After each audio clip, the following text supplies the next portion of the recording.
Welcome to the Thaiger and another Lawyers, Guns and Money. Thank you for joining us, and we'd like to welcome back to the studio. We've sort of been upgraded here.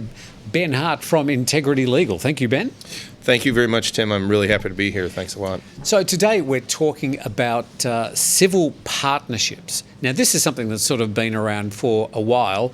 Whilst other countries have gone to full-on legalisation of same-sex marriage, it's been something sort of lingering in Thailand for a country that sort of sometimes seems so open and accepting. It seems to be a bit slow to the start line on this one. Well, I think you have to kind of compare like versus like. So, yeah, in the Western world, we have definitely seen a massive acceptance. I mean, pretty much across the board throughout Europe, the Anglosphere, the common law jurisdictions where they've said, yeah, we're regularizing this and we are accepting that same-sex marriage is going to be legal in these jurisdictions. And if people remember back into the 90s, the early 2000s, that was a process. You know, we went through the whole civil partnership thing. In the United States, it was often called civil union. And then ultimately we ended up, in the case of the United States, kind of culminated with a couple of different decisions. For me, the kind of watershed moment was what was called the Windsor decision in the United States, where they just finally said, under the Fifth Amendment, equal protection, you know, that same-sex marriage is just legal in the United States. So in the United States, is it a state-by-state issue or is it a federal Well, decision? It was until the Supreme Court intervened and said, we're done. This is legal under federal law. Okay. And then the federal law operated and it preempted essentially state law. Okay. Yeah. So here in Thailand, they don't have civil unions or same-sex marriage yet. Correct. And Thailand operates, again, sort of going back to what I said at the beginning, we got to compare like versus like. I don't know of any other Asian jurisdictions that presently recognize same-sex marriage. I believe Taiwan. I was thinking Taiwan. I'm sure we'll be corrected by the viewers. And I believe Taiwan has gone ahead. I remember their Supreme Court a couple of years ago came down and said, look, this is now the way of things.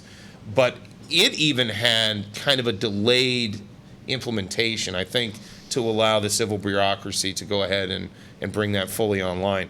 So what do you think the situation is in Thailand? Do you think it's that, they've got other things to talk about at the moment with the protests or COVID or whatever, or it's just something they can't get their head around yet? I think they definitely care about it. I mean, we saw at the end of the National Legislative Assembly, it was on sort of the docket. They just didn't get around to it. The new government came in and, you know, now we're where we're at, essentially. It has gone up into the courts. I have been pretty optimistic. I think it's just a matter of when. I don't think it's a matter of if. And I do think we'll probably see some kind of civil union, civil partnership first, and then we'll see them eventually come down. And, you know, it's difficult to say, this is speculation, but I do think ultimately, probably sometime in this decade, I think it's safe to presume we'll probably see it. It's another 8 years away. True. I mean, but yeah, I mean, I do apologize. Lawyers tend to think maybe in a little bit longer time frames.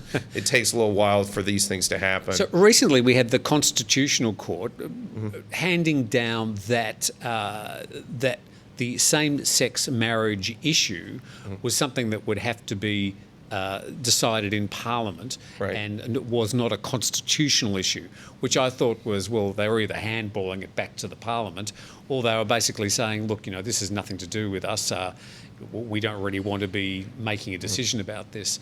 So the first thing we'll see, we believe, would be civil partnerships. If we model it after what we've seen in the past in other jurisdictions, the way this has come down, probably. And to kind of go back to the Constitution Court's position on that, and to extrapolate from the United States, the U.S. oftentimes, the federal courts, especially the Supreme Court, will say, hey, that's just a political question. That's not for us. We're the judiciary. We deal with interpreting the law. There is no law at present, so Parliament needs to go ahead and come up with a law, and then we can interpret. So on that note, I do kind of understand people's frustrations with the Supreme Court on that, especially comparing to other jurisdictions where this was where a lot of this happened. In the U.S., the final decision came at the U.S. Supreme Court level. Here in Thailand, they took the position they took. Now, that said, in the National Legislative Assembly before, I would argue that was a far more conservative body than what we have now. Sure. So I think probably we could be seeing something coming out of the parliament along these lines, which could happen sooner rather than later. So two interesting questions with the situation we currently have in Thailand. If I come here to Thailand from a country that has legal same-sex marriage, or people who are married under their country's Marriage Act, they come to Thailand, they are, as far as Thailand's concerned, they're not married. Correct, yeah. So if they can come here as a married couple, but they will not be recognised in Thailand in any way, shape or form. You get into some real complexities here with respect to if you get into some kind of protracted, court dispute in Thailand, they may utilize their interpretive powers to sort of use some conflicts of laws and say, well, hey, in the jurisdiction where this property's at, for example, in a will proceeding, if somebody passed away, they're viewed as being married.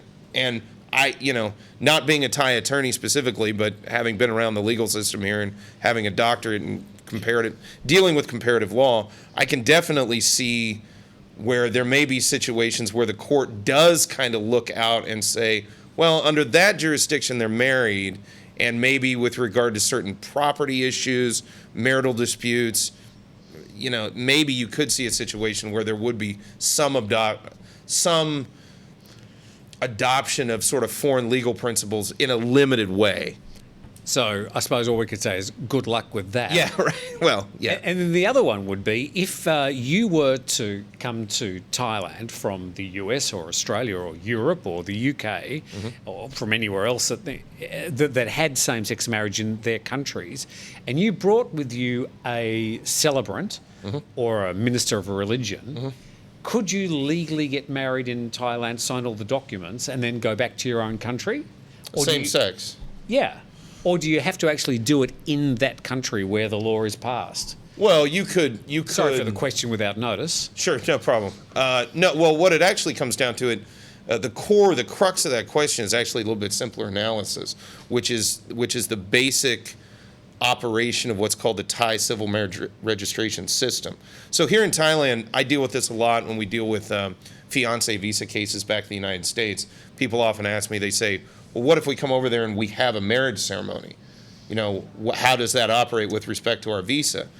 Doesn't operate at all, because Thailand operates on a civil registrar system. If you do not go to the government office and sign in Thailand's government office that you are registered married, you're not registered married.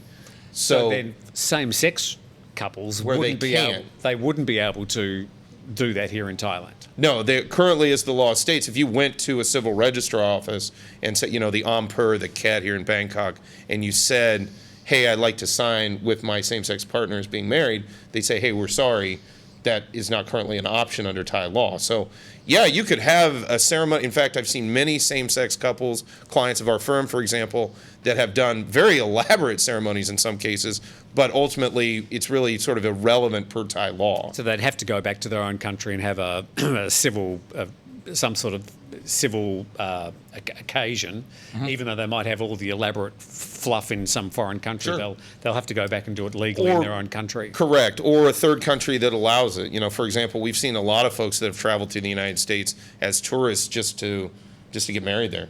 Okay. Yeah. Right, so that's civil partnerships as we talk to Ben Hart from Integrity Legal. There's a link under this video if you do have any need for some legal questions here in Thailand.